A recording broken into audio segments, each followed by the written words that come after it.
Taurus, welcome to your end of August 2020 General Tarot Update. It's Raina here. So I'm just home on a Saturday night. This is actually very normal for me to be here. My party animal days are long, long gone. So I hope you're all doing well, and we'll see what the cards are. This is a slightly different spread than I normally do. I'm using the Morgan Greer deck. I guess I'm going to try to keep them as close together because I'm still having issues with being able to see.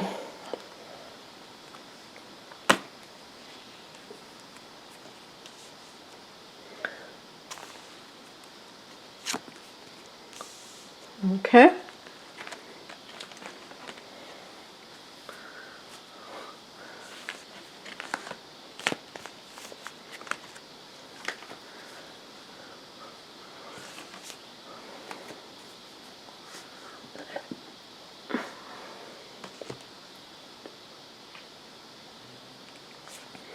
The heart of the matter is the Ace of Swords, which is a card of seeing things as they really are, and that being, making it so that you can move forward in your life. And this is such a great situation because when people, to me, a lot of it has to do with letting go of illusions and maybe admitting something to yourself, because sometimes illusions are self-created, where you might have stuck your head in the sand about something, and now you're willing to face the future with clear vision. It's funny, I think clairvoyant means clear vision, but I'm not talking about morphing into Miss Cleo or anything like that. I'm just saying, having that sense of being able to see everything as it truly is. The past that is influencing this present is a Nine of Pentacles. So if this is a relationship issue, you may have been in a situation where you were buying love. I know that sounds like I'm coming out of left field, but this is a card, the Nine of Pentacles is a card of financial self-sufficiency. And how I see it, because when I see that Ace of Swords, I think that there was deception in the past. You may have been with somebody who was using you for your money. I'm just going to put the cards on the table, pun intended. Obviously, that's not true of everyone, but Taurus, and especially if you have also Venus in Taurus, can give a person this idea that love has a price tag attached to it, as crass as that sounds. And the people who are insecure may do it for obvious reasons too, because they think that will keep a person with them. But who are the ones who would even use you for your money if that were the case? Use you for your generosity. That would be people that are not very full of integrity, or maybe they're not doing things for themselves. They're dependent types of people. They're parasitical. And so they're not looking to kind of exchange energy. I don't know how best to put it. Not talking about financial, but that they're bringing something to the table in terms of that's going to better your life. It's just kind of like a one-way street. And I really believe that in life, it is about give and take. It's not, to me, has to be in the same area of life, but I do feel that there has to be kind of the completion of the circuit. And when there's not, when it's a one-way street, then it's just like leaking energy, and it's very draining and demeaning, because the person that you're with could be fake.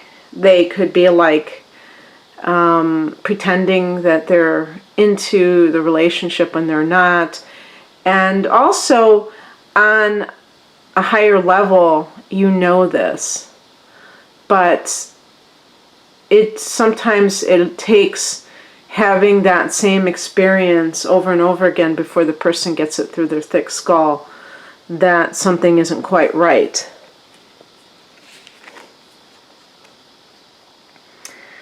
The takeaway from this, maybe a spiritual lesson, is the Tower card. The Tower card is a card of calamity, of sudden, development that can throw you off because you didn't expect it. You're like, oh my God, how did that happen? I wasn't expecting that to happen.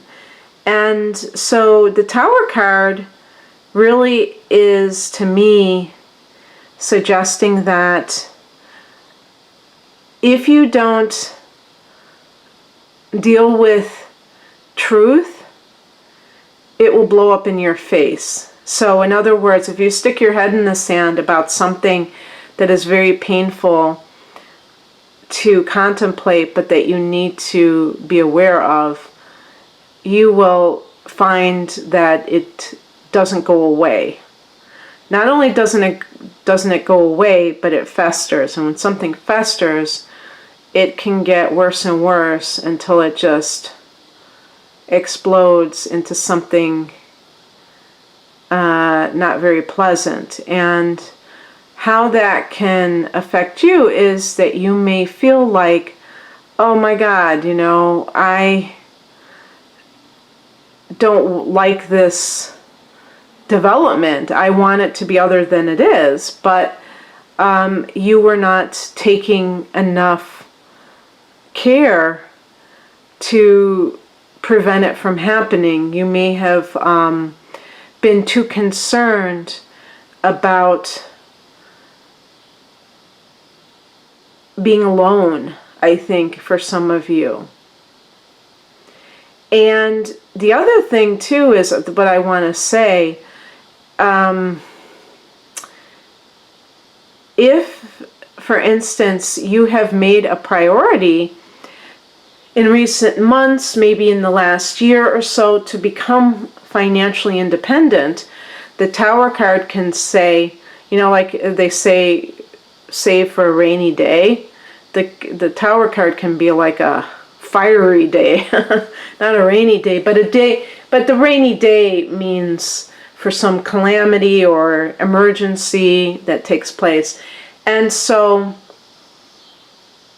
perhaps you're somebody who was a bit of a shopaholic, and you had to kind of rein in your expenses, Taurus, and that proved to be a great thing because something may have come about where, your job that you thought was so secure went bye-bye. This is something that would have already happened. That's what I want to make clear to you. And the Ace of Swords is like, oh, okay, I see. Now I get it. So this is what I meant to this company. I get it. I see what you did there. That's how I personally see it, that somebody with the Ace of Swords in the centerpiece may have had a surprise come upon them in terms of their employer, and luckily, because you have taken care of your finances, you're good to go. Remember that Uranus is in your sign, and I can't remember when it goes retrograde, but it is in August. And this can be, whether it's direct or when it's retrograde, it can be a time when Uranus is in your sign, Taurus, where you're going to have some curveballs thrown your way. And so the best remedy for that is to be prepared ahead of time. Financial independence, getting your house in order, getting your affairs in order, your finances and what have you. Let me think here.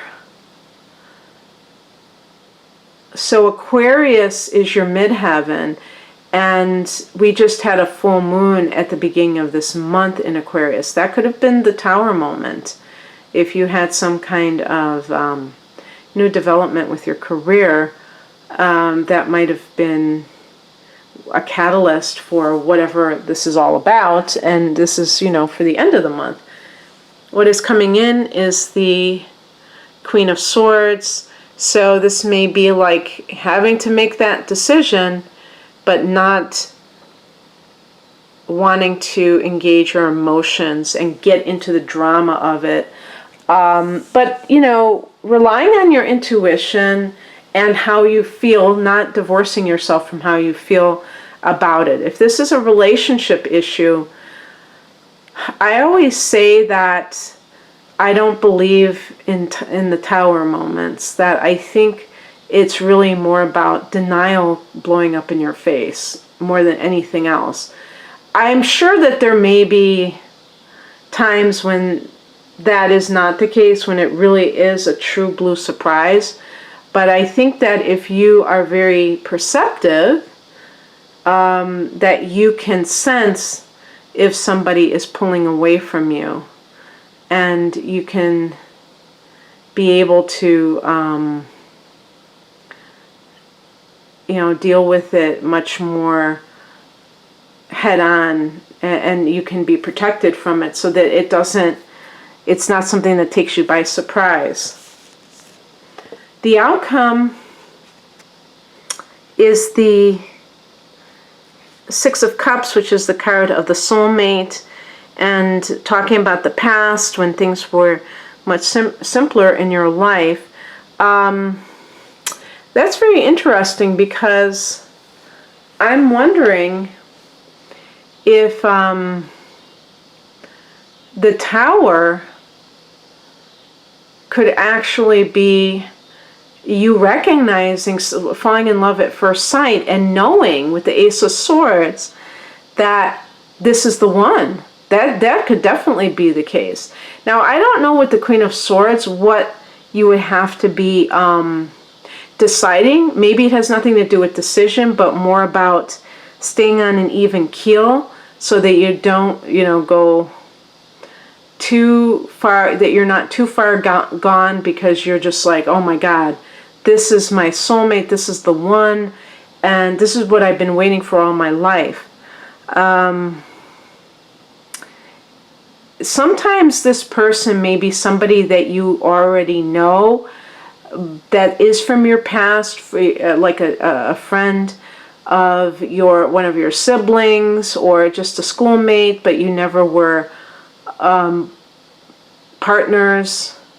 So that the Tower card could be the realization that, wow, we really are meant for each other.